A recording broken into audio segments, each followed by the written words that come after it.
Like most Kauqual children, Jay found humans endlessly fascinating. Their heroic cartoons, thrilling tales, and legendary feats among the star sailors made them larger than life. Humans had more traditional heroes, scientists, explorers, and the like, and those were exciting enough. However, they were made famous by their unorthodox heroes that enthralled even the placid hearts of the Kauqual.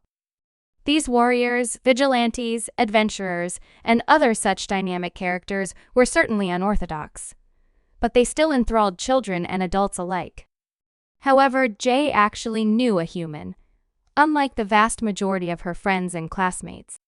It was just as well, though, as nobody would ever believe that her neighbor, Mr. Mark, he never did anything heroic or bombastic or ridiculous or exciting in any way, and if anything was rather boring and uninteresting.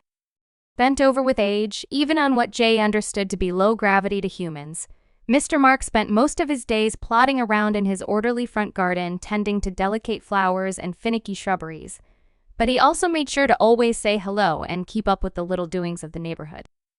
Indeed, Jay was almost embarrassed to know Mr. Mark, since she knew that if her classmates ever found out about him, they'd all hound her for stories about his heroic exploits and wouldn't believe that a human could be so mundane as to just be an elderly man who simply tends a garden in his retirement.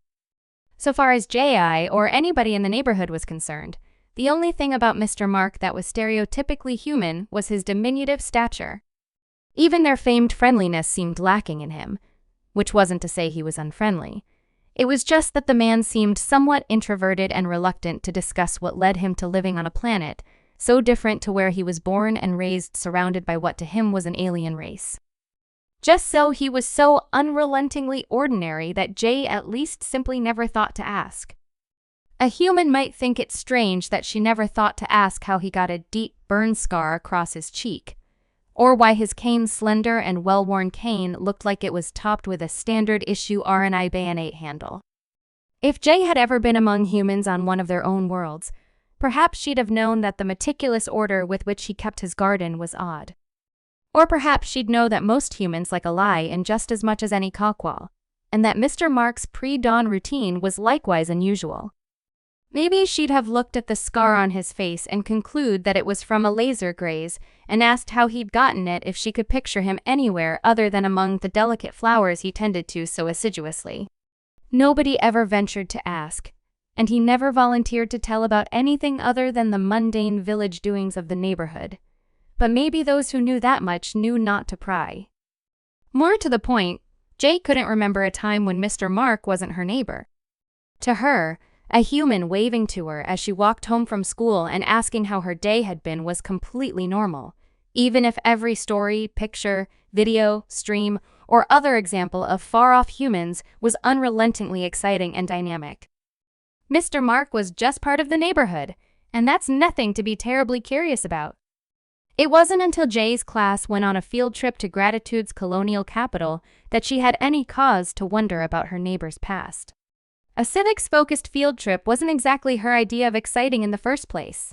Not like one focused on science or engineering, or even history, though such a young colony as Gratitude only had a few sites of historical interest, of course.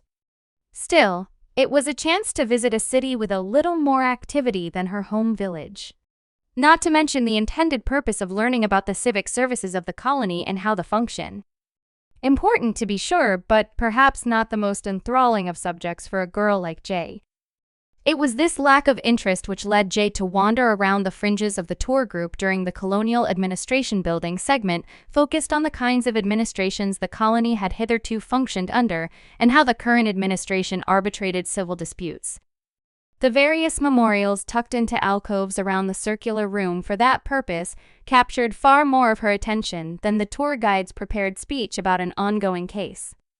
A small bronze statue of a dignified Kauqual man who had apparently discovered the rich mineral deposits on which the colony was founded occupied one alcove. In another, there was a young child who had discovered that non-dye were delicious, as well as non-toxic, and a few other examples of pioneers and discoverers. All except one memorial, which despite being no more ornate or in a place of particular honor, stood out nonetheless. A small cluster of cast bronze statues depicted 7 humans stood in a line, faces cast in grim determination, clothing swept by a long-forgotten wind, and each clasped a fearsome weapon in his hands, all accompanied by a burnished plaque inscribed simply, "Though you had no cause to help, and we had no way to repay, you risked your very lives in our most desperate hour. Late in coming and more than you'd accept, here we record the names of you magnificent 7. Alan Coring, Dustin Lee, Carl York, John Shepard, Javier Martinez, Ivan Ivanov, and Mark Jackson. May your names endure as long as what you preserved." The statue would have been a minor curiosity and the most desperate hour something to look up later when she was bored. But Jay was certain, absolutely certain, that in the back, on the far left, was a Mr. Mark. He was straight-backed, clear-eyed, and unsmiling. But the artist had taken obvious care to replicate the laser scar on his face. And while humans collected scars like normal people collected stories, she was sure that it was Mr. Mark. Her heart raced, her breathing became shallow, and she tried to reconcile what she thought that she knew about her small corner of a still largely unsettled planet. Jay was so excited that she interrupted the tour guide. "Excuse me, miss. Do you know what happened to these humans?" She began distractedly before her eyes fell upon the statue. After a moment of hushed anticipation, she continued hesitantly, almost as if he thought the statue might be offended by his gossip. "Oh, them. Well, I don't really know. I suppose they all went off to have more adventures. Typical human things, you know. Although rumor has it one of them settled down somewhere here to retire. Do you know anything about the most desperate hour?" The tour guide's fur stood on end as if in shock as she looked out over her expectant audience. "You haven't learned yet? How quickly the past fades." She looked toward the statue once more and stood up straighter before beginning in a stronger voice. "Well, I didn't prepare for explaining history, strange as it feels to call it that. Gratitude is a strange name among us for a colony world, but it fits us all the same. For everyone here has much to be grateful for. Many of you take pride in the comparative ruggedness of gratitude to the other worlds we can inhabit, but this meant that only a generation ago, our fair colony stood a fair chance of failure. My father still talks about how bad the harvest was, how dangerous the Nanrads were, and how devastating the outlaw raids were. See, unbeknownst to us, scoundrels, outcasts, and ruffians from several stellar nations had established a small base on the planet, and they saw our struggling forefathers as a source of easy food and entertainment. As fortune would have it, those 7 simply happened to visit us, having chosen our system at random on what they called a road trip, which was apparently a traditional name for this kind of adventure. The outlaws attacked when the humans happened to be sampling a restaurant in the struggling town, and instead of running to their ship to run away, they ran to their ship to retrieve weapons. My father says that they left a few days later and wouldn't accept any kind of reward." Jay had difficulty paying attention to what was supposed to be an educational experience meant to explore civics, as the impromptu history lesson had been far more interesting. She restrained herself from interrupting again, as the poor tour guide didn't seem to be prepared to discuss history. However, that did not stop her from storing up the questions for later. Why did the Magnificent 7 have weapons on their ship? Why did they decide to help a small town of strangers? Why didn't they want a reward after risking their lives? How did they defeat the ruffians? How many ruffians were there? Presumably, it was more than an entire town could handle themselves. But in that case, how did only 7 humans make such a difference? If Mr. Mark was really Mark Jackson, why didn't he talk about his heroics? It was all terribly exciting and intriguing, but she had to wait to pursue her new interest until at the earliest she was at home. The shuttle ride back to the school was abuzz with the curious questions and speculations of her classmates. Everyone claimed to know someone who said they know one of the Magnificent 7, and even where they lived. If the gaggle of boastful children were to be believed, all 7 of the mysterious heroes lived in 24 locations, and regularly went on trips to beat up pirates in fistfights.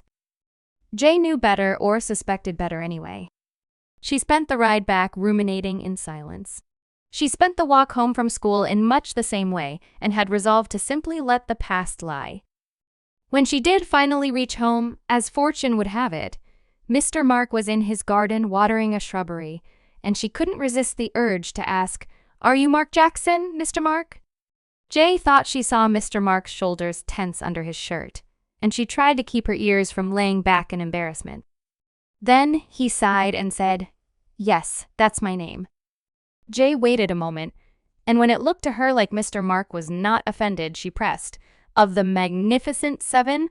Mr. Mark made a snorting noise that Jay thought might have been laughter and said, "We never called ourselves something so silly. We were just a bunch of old vets out to see the stars at peace." "Oh, then why did you help?" "Because if somebody's in trouble and you can help them, you help them. It's just the right thing to do." "But you could have been killed." "We could have been killed by a meteor striking our ship during takeoff, and there's less anyone could do about that."